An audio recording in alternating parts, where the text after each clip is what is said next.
the end of the 1800s. Do you mind if I film the... No, go for it. I'll try and tidy it up first, it looks a bit more. Yeah, because it started at the end of the 1800s, and then it kind of died off, and then because it got mentioned in one Sherlock Holmes story, it sort of got back into the... popularised. Yeah. That's a vast array, isn't it? Yeah, oh yeah. We like to come heavily armed. Do everything. Yeah. But I've just started using this, Right. and believe it or not, I was attracted to it because of this as well as the rest of it. To me, yeah, why not? If you got to use one of these, why not use it to your advantage? Absolutely. I mean, it was a fashion accessory for most sub-Victorian gentlemen, so it was more. Well, it wasn't as basic as this, but it had this sort of straight up and down. So it was a fashion accessory. So you can imagine that your average gentleman would have his cloak and his cane. So. It was the Barton Wright who said, let's steal something from a Swiss guy and use it to our advantage. Then you've got is it Cunningham who does the system, but that's more if you actually need a cane. Yeah, because he was an American naval gentleman, so his style is much more down here. We've got Pignet, which is much more here. You see Shillelagh, Antrim Shillelagh. Oh, that's more like this one, isn't it? Yeah, so Cunningham was really good for people who actually needed a walking stick. Big name was for gentlemen of better. Yeah, it's like if you've got a stick and your hands because that's really perfect. Bang to your hand. And then bang into your head. And then at every point, return to tripod. Bang. Bang. A little bit more stable, I can do it quickly as two. And then if I'm being able to get rid of the weapon, I still need to get rid of you. I pick it up and I just Ouch. start falling into the Right. Right.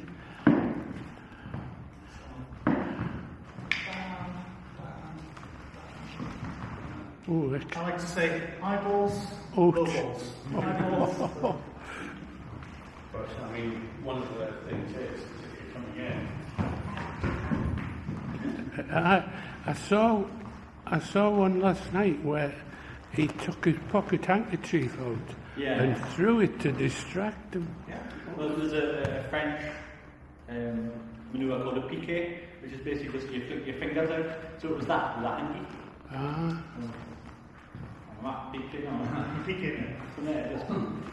It's just a flick of the hand. It's not like a hit or it's just like a distract. So you just throw the hand into that and then just distract it. Nobody likes anything in the eyes. Yeah, caps are good as well. Especially fly caps, they seem to fly. Aerodynamic. Yes. Well, they are basically frisbee shaped. I think in one of the books you've got the old the bowler. So Ian's coming in to me like a man, put a bowler into his face. All right, yeah. I can then hit him.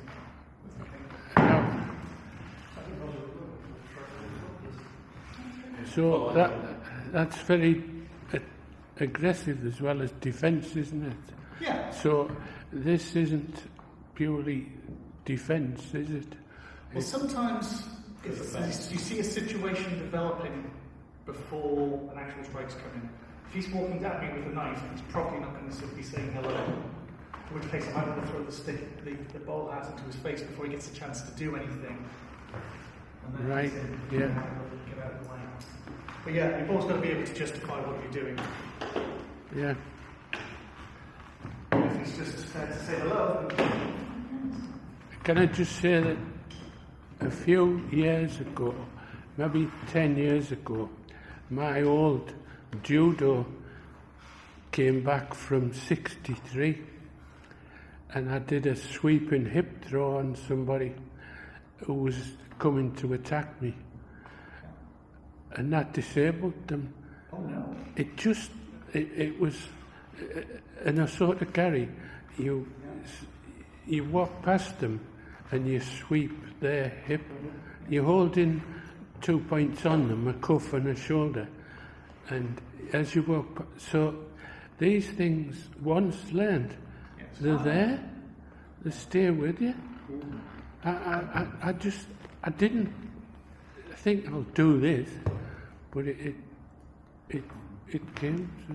It's going to be appropriate to the situation. So if Ian's my drunken uncle and he just decides to get a bit, whoa.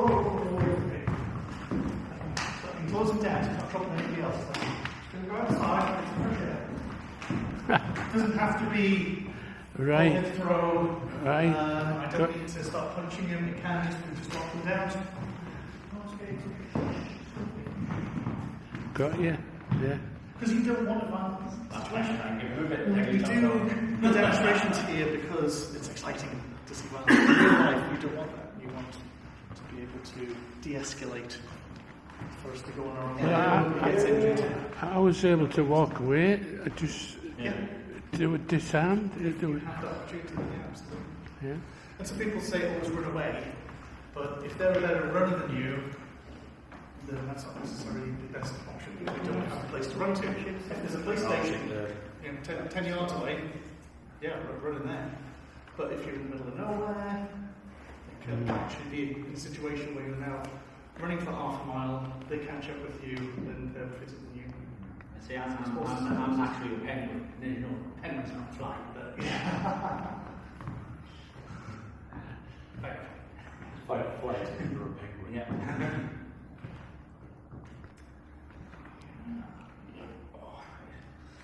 So, how long have we got till show time? 5 minutes.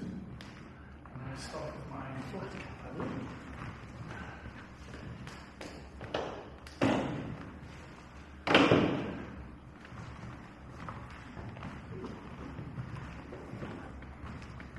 Ground useful for disembarking someone. Not what one calls street eagle. It's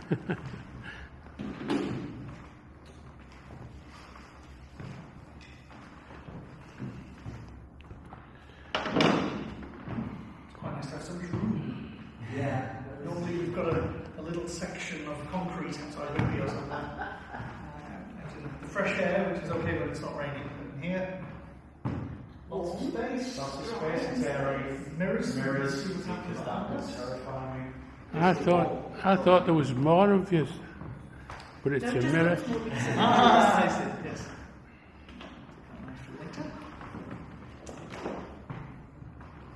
Yeah, we've got a decent sized club these days. Some various lessons on different weapons and skills.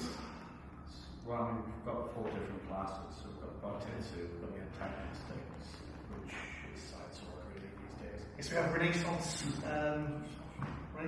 rapier, I suppose, although technically we don't tend to call it rapier these days. But do you want an example? Just to keep you interesting while you're waiting. This is not what we're going to be demonstrating. We have some talk about that later. They're beautiful, aren't they? Absolutely beautiful.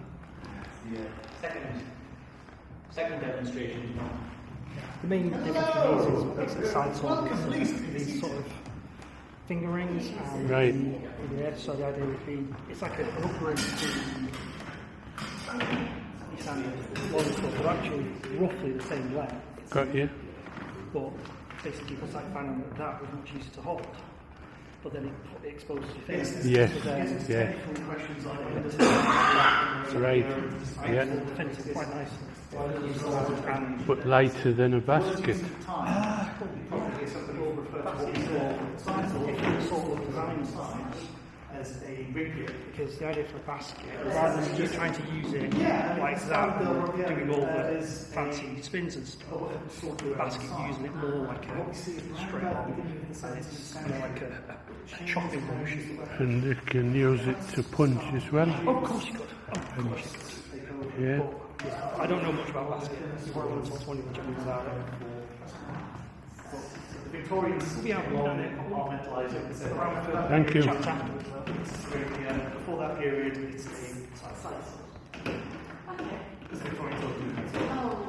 And then we come along and then we're confused because it's stuff that's stuff that is supposed to be rapier looks good side swordy and some side sword stuff, which What about an an épée, yes, I think about the French name for the sword. very fancy?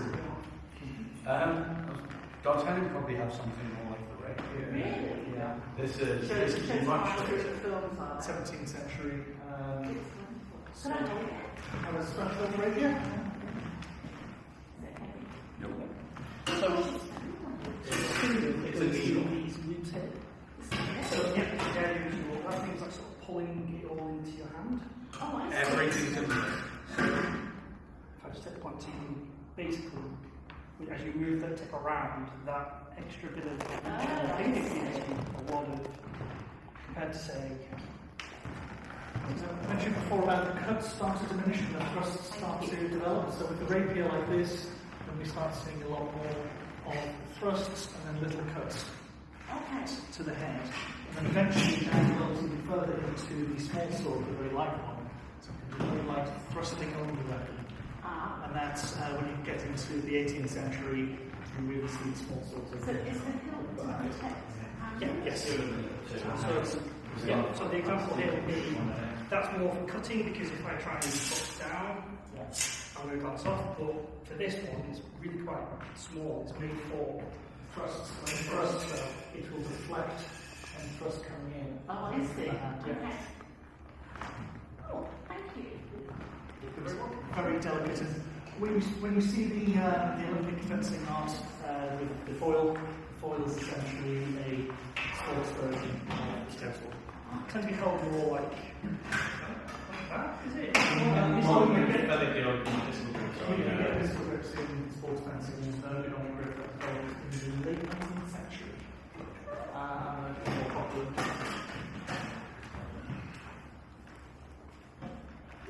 It's also used for sports fencing.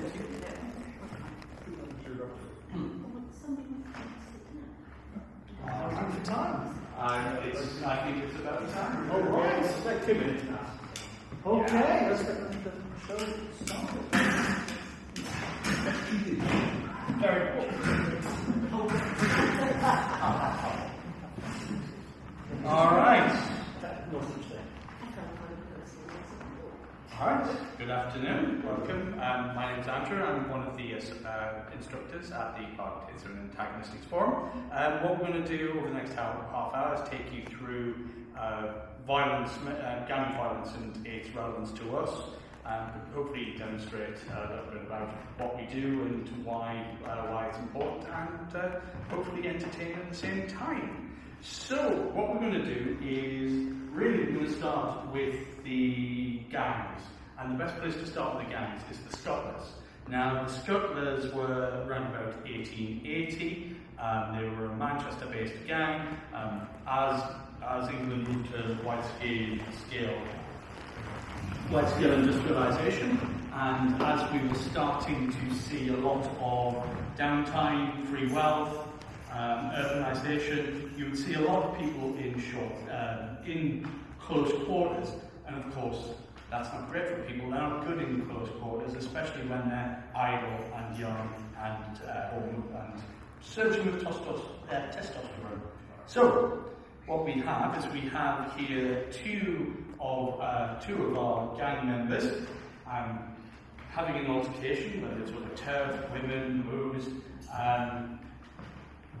Effectively, we're going to see that ultimately they're going to come to violence. Now, they carry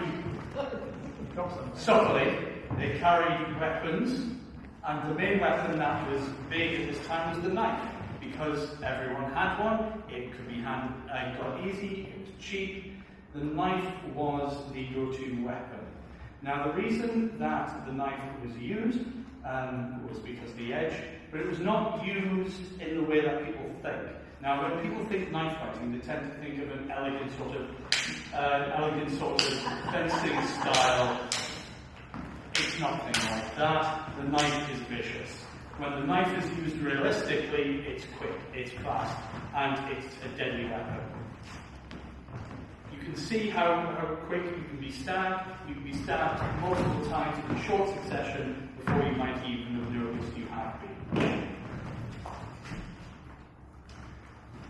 intent, really, because the scuttlers were tending to feel strangely imprisoned at this point, was not to kill. Because the worse harm you did, obviously the longer your sentence, they assumed you went straight to hanged.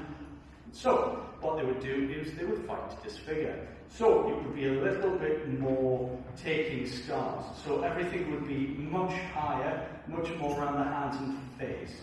So, effectively, the intent would be to take hand shots or face shots. You would know scuttlers because they would have scars across the back of their hands and down their faces. They would tend to use these as marks of honour. One of the common moves is if one attacker managed to grab and paralyse the other's dagger, then you effectively have control of that fight. You don't need to kill someone at this point, so you blind them. You don't literally blind them. You go take the blade across the top of their forehead, and they bleed. Because there's a lot of lovely veins in here, not necessarily vital ones, unless you need something called the brain, but lots of veins in here which would bleed out quite profusely. However, you have two hands, and the scuttlers realise this. So, if you can only get hold of one dagger, maybe you could actually use something else. And something everyone had was a belt. Effectively, a big piece of metal and a piece of leather. You'll notice it's wrapped around his hand, around his forearm rather, and there's a very good reason for this. So if the attacker comes in, then quite frankly you can take it with the forearm. The belt will take out the bite from the attack, and you still have a dagger and a paralysed blade. You have options. However, maybe it's a blade-to-blade parry. Maybe for some reason you can use it as a whip. Or maybe as a force multiplier as a knuckle duster. You don't, now there's discussion about how it was worn. We think it must have been worn much more like a whip because you can flick it, because if you try putting it between your knuckles, it doesn't work so well, and if you try using the belt buckle as a knuckle duster in and of itself, you're going to break your fingers. Not a great size. Even the big, I mean, there would have been bigger earlier belt buckles, but even then, if you try and punch with something, that's probably going to break your fingers. So, effectively, just a whip, a metal whip, is an effective weapon. So, you have the scuttlers, and as they're moving on, they're moving into violence. But the authorities notice, and they don't like this because it's costly, it's taking court time, it's effectively going badly for them. So they come up with a new means of directing the attention of these young chaps, and it's football.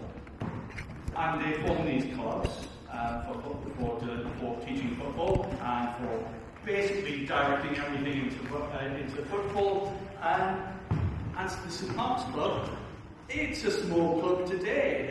Some Manchester City, something. Oh, it is, yes. Yes, so it's a small club, apparently. Apparently some people may have heard of it.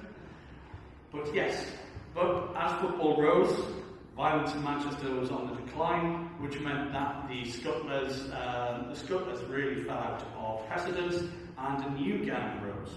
Now, this new gang has recently been unfairly treated by the BBC. Cap wearers called the Peaky Blinders, a Birmingham-based gang who allegedly fought with razor blades in their flat caps. Now, as we have no razor blades in the flat caps because that way we run out of demonstrators and they don't. However, it's probably not true. The reason it's probably not true is they were around from at least 1890, and the safety blade, which is mentioned, wasn't invented until 1903. So there's a bit of a discrepancy there. So it's likely that they didn't use safety razors sewed into their cap. Probably used something a little bit more like this.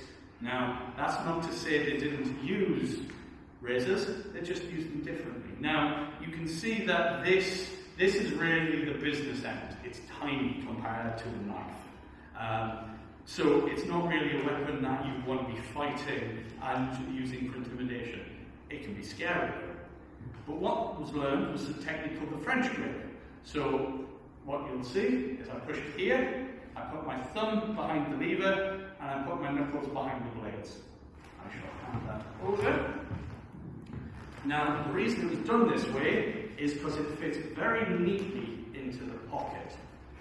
Now, this is a weapon you don't want to use as a means of intimidation. This is a weapon you use with intent. So our assailant with the thing has the target in mind.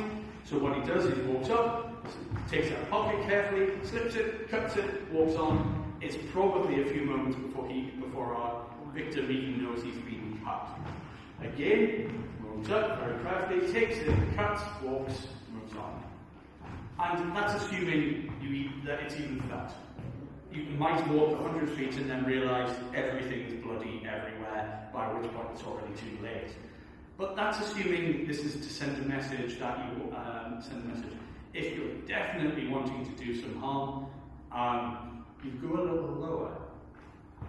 So you come again, same technique, into the femoral artery, into the thigh, and that is not a good day. It might very much be our victim's last day. They might have moments to live if they bleed out there and then on the spot.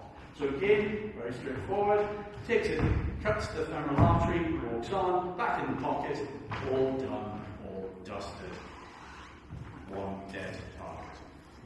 So, this is very much where we get to with regards to the rise of violence in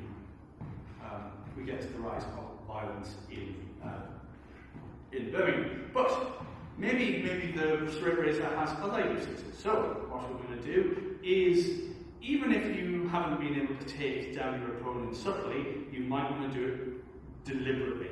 Punch comes in. Oh.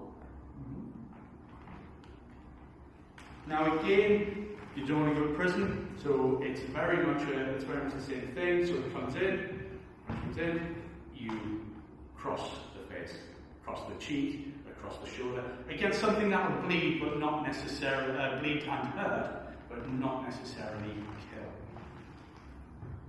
So, again, what would happen is this: by this point, you would actually start to see the violence rise, but then it would be succeeded by other gangs who decided that it was their turf, and you would get a back and forth of a turf warfare. This would come to a culmination where, you would actually start to see the fighters using a technique called savate. Now, savate was developed in France because it was designed as a knife fighting system. We'll cover it more in more depth at the moment, but there are certain techniques that will show you why this is very, very vicious. So, if Michael comes in with a Slavic uppercut, straight through under their guard, and then if we have Peter show a PK, if you come up with a PK, or maybe in retaliation, Peter's going to come in with a bath, round. These are all punches. So, Slavic uppercut is a punch. The bath is a flat-handed blow. The PK is to distract your opponent. It's literally just a flick of the fingers. But if you do that with a knife in your hand, it's suddenly a lot more scary. And then finally, if Michael's sick of Peter's antics, he's going to finish it off with a rather nasty blow. He's going to come in with a reverse grip, because he's coming in for a move called the tranche. Up, down, into something nasty.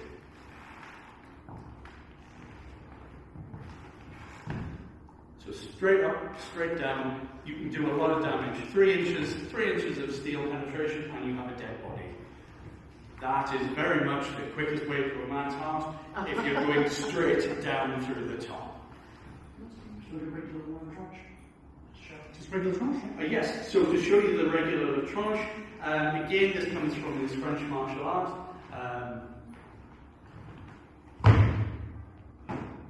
It's a hammer blow.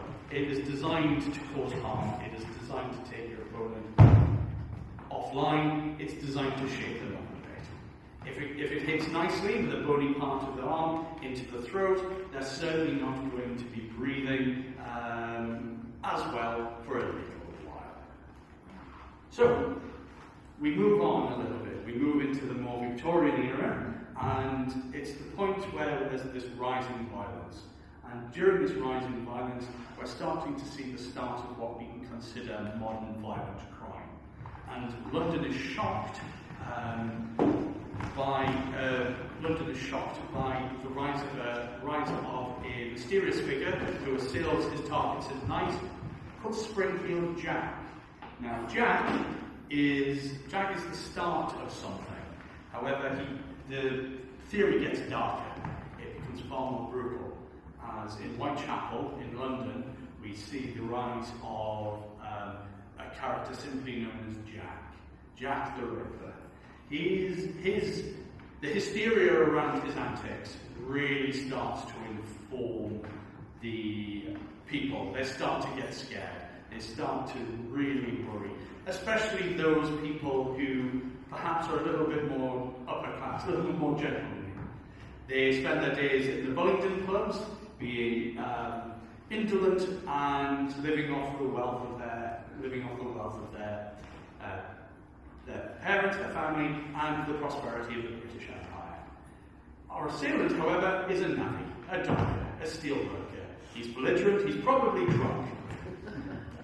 And quite frankly, when it comes down to this, our indolent Bullingdon drone is, well, he's not really going to do so well. He has the disadvantage. He's physically weak. He's not been working out. His job leaves him weak.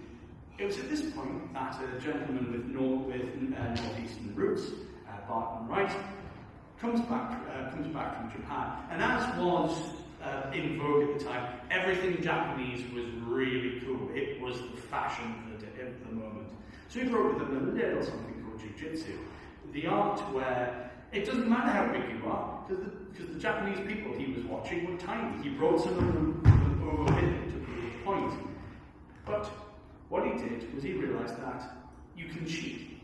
You don't necessarily have to be strong if you can be smart, if you can cheat. So, if we have our smaller gentleman throwing a punch against the larger assailant, he can hit, but quite frankly, it's probably not going to hurt him quite so much. He's drunk, he's buff. So, what we're going to do is we're going to cheat. We're going to cheat with science. Now, all of our assailant's weight is currently keeping him upright. Our gentleman, however, is going to change this. What he's going to do is he's going to throw all of his weight into his punch. And the way he does this is with what we call a punch and drop step. You will notice that the foot lands a second after the fist. And the reason that's important is because when the fist lands first, all of his weight is going through his assailant. All of his power is going through his assailant. He multiplies everything into the punch, so he doesn't need to be strong. He just needs to be quick. And by doing this, he can turn his fist from an ineffectual punch into a sledgehammer. However, that doesn't. Maybe he isn't going to get the punch in first. Maybe the assailant's going to get the drop on him. That's not good. He's going to get knocked out. He's going to get hurt. He's not really into this fighting as much as his opponent is. So he'd have to come up with a style. So if he comes up with a style, what he does is it's very simple. He moves his hand in the way, his fist into the shoulder, but as you can see, I can get my hand between the assailant's fist and our gentleman's head. He has moved the punch offline, so if our assailant just simply moves forward and Michael hits him, it's not going to hit. However, to the guard and the block, if Michael were to very gently do a push and drop step, all of his weight goes into the shoulder, giving him a chance to push back, allowing him to cheat. So, that's one of the moves. Again, we will start to find in that what you'll often see is you see people standing like this, but in the movies, they're not. They're doing this. Now, this is called milling. And it might look old-timey and strange, but there's a very good reason for it. Well, there's two very good reasons for it.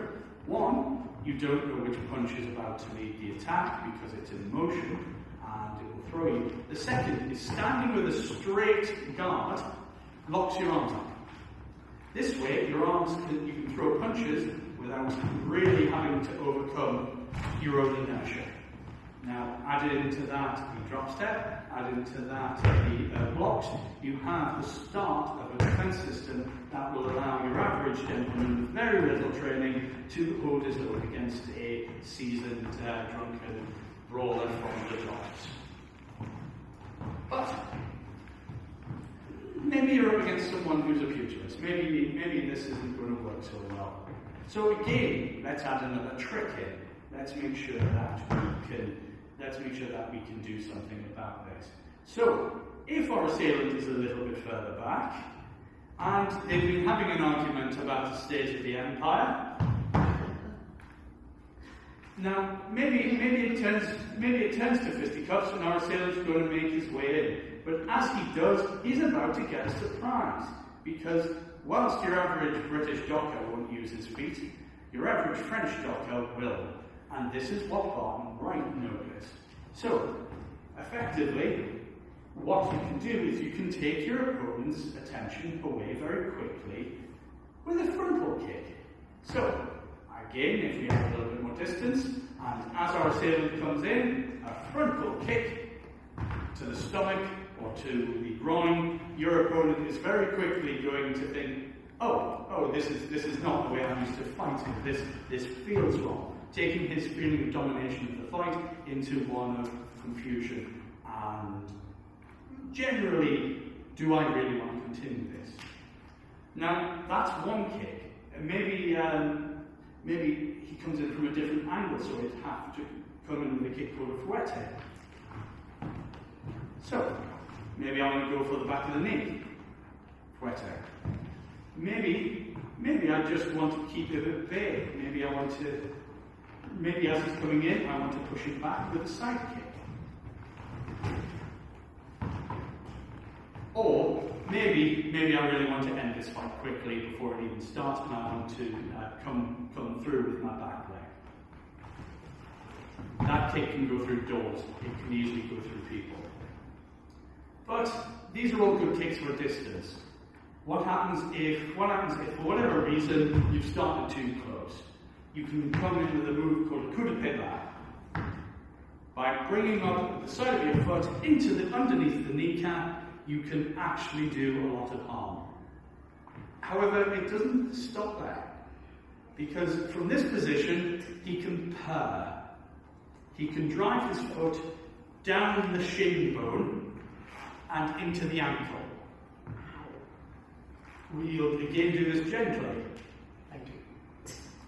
So, and by driving it down, maybe with a complete stomp, he can stomp on the toes. Now, these are dockers, these are people who are probably wearing big heavy boots. It might not have an effect, yet dockers tend not to wear anything on their shins. So whilst you might not take out their toes, yes, they're certainly going to know the pain from their shins. Okay. So, what happens if the targets get too close? What happens if, in a similar situation, we have something like this, where I've decided as a gentleman, somewhat uncharacteristically for me, I've got into an altercation, and it's close. Oh dear, because I can push all I like, but if he pushes, yeah, I'm not winning this on grounds of strength. So what I want to do is I want to cheat. So I then look here, then I go, right, okay, where is he? I can see where his foot is, I can see where his hands are. I will grab. It might seem that I'm just committing myself to a very bad situation even more, but I'm fully aware of what's happening next. So, all I need to do is learn from Barton White's time in Japan. You will notice that just by moving through at speed, I've put the back of my knee to the back of his knee. I have my toe very much up, and he is very much off balance. So all I need to do is flatten, and I can take him to the floor with next to no force, next to no effort, next to no strength. Now, okay, he's got up again. That's not good. Alright, fine. We'll get in this position again. I go here. However, he's learned. He's not slow. So, fine. I'll take his foot out and stretch it out of the way. From this position, I can come into something like a headlock, and if I lean back, then I will take his throat with me, cutting off his airway, stopping his will to fight. Equally, I might, from this position, I might decide, you know what, I'm just going to take his knee. I'm going to take him to the ground, and then he's on the ground, I might kick him, I might kick, I might punch. I might do a lot of very nasty things. However, whatever I decide to do, he's going to be very upset about the fact that he's went from a position of strength and dominance to being on the floor to someone who's much smaller than he is. Again, it's not a question of size, it's a question of cheating, but using science to do so. So maybe the point is that he decided that, quite frankly, this fight, he's had enough of the fight, he's got to pull a tool on me, he's got to pull a knife. Well, as a gentleman of the age, I will probably carry a cane. And as a cane wielder, well, this suddenly becomes a lot more useful. Now, what Barton did is he stole from a Swiss gentleman called Pierre Levigne, who had developed a style for a very light stick or fashionable cane. If I put my guard in the way, you can see that I suddenly have the advantage of range. I can hit him long before he gets close. That might not stop him. However, if he decides that this is worth the attack and comes in with a jab, all I need to do is pivot my heel and strike into the wrist. Assuming that he is not stunned enough just to let go of the knife, I have probably done some damage. I have certainly put the knife well and truly behind a barrier that he can't get past. Now, maybe I've decided that I'm sick of this guy and I want him to feel something. So, as he comes in, I can come straight over the top whilst getting out of the way. This is not necessarily the best position for me because his head, all of our heads, are big domes and they deflect blows. So, as his hand deflects, as his head deflects the blow, I need to go somewhere else. As he comes in, I go for the temple, I go for the neck, I go for the ear, I go for the elbow. I go for the points that, with a very little amount of pressure or speed, I can break. If I take his elbow out of the fight, all of a sudden, he's not doing so well. That arm is useless, he might lose wages, he might lose a lot of things. Quite frankly, it's not going so well, and when it comes down to the law, well, I'm a gentleman of officers, I was defending myself against this ruffian. I have other advantages as well. But, maybe I don't even want to get into the fight. Maybe I want to make him think, you know what, this isn't going well for him. Maybe I want to keep him at range, because Vignay had a style. And all I need to do now is keep the cane in motion, or maybe with an undercut, keep the cane in motion, and quite frankly, he has to come into a swinging length of material, probably a good sturdy English wood, with something on the end like a tip, and if he gets into that range, it's going to hurt him a lot more than it's going to hurt me. And so probably at this point he thinks, you know what, there are easier targets. I'm going elsewhere. And that's what he'll do. And that's effectively the basis of Barton White's four-part self-defense system. So, where does that leave us? Well, It wasn't. It was lost. This system. It was an effective system. It was used by the suffragettes, or at least the elite bodyguard of the suffragettes, under the stewardship of a woman called Edith Garud, who taught this system to Pankhurst's personal bodyguard. But it was lost. It was lost for most of the 20th century until someone was reading Sherlock Holmes. And they were reading Case of the Empty House, because the book before, Holmes and Moriarty had a fight at Reichenbach, and they both fell to their death, or so it was believed. Then someone offered Conan Doyle an obscene amount of money to write more, and he didn't turn it down, so he had to come up with a way. And Watson asked him, so how did he deal with Moriarty? Oh, I knew Bartitsu. That's literally it. So, with a lot of patient work, well, what on earth is Bartitsu? Well, it's not Bartitsu, it's Bartitsu. It's either misspelled to avoid libel, or because it was misremembered. Judgment, money, we tend to lean on the let's not get sued part of it, because they were both in the Strand magazine. So, it was, for the last 40 years, various groups of us have been putting this back together into a style that is actually of use and is still, can literally be said is still used today. And that's where we come to. We're going to be around all day. If you've got any questions about anything we've discussed, we'd be happy to talk at length. But otherwise, thank you very much for attending, and have a lovely day.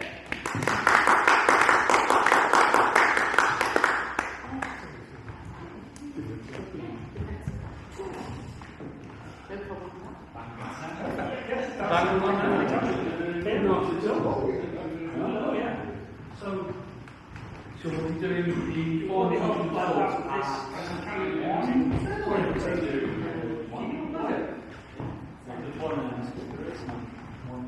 I decided to augment my a couple of them, maybe even longer ones. Yes.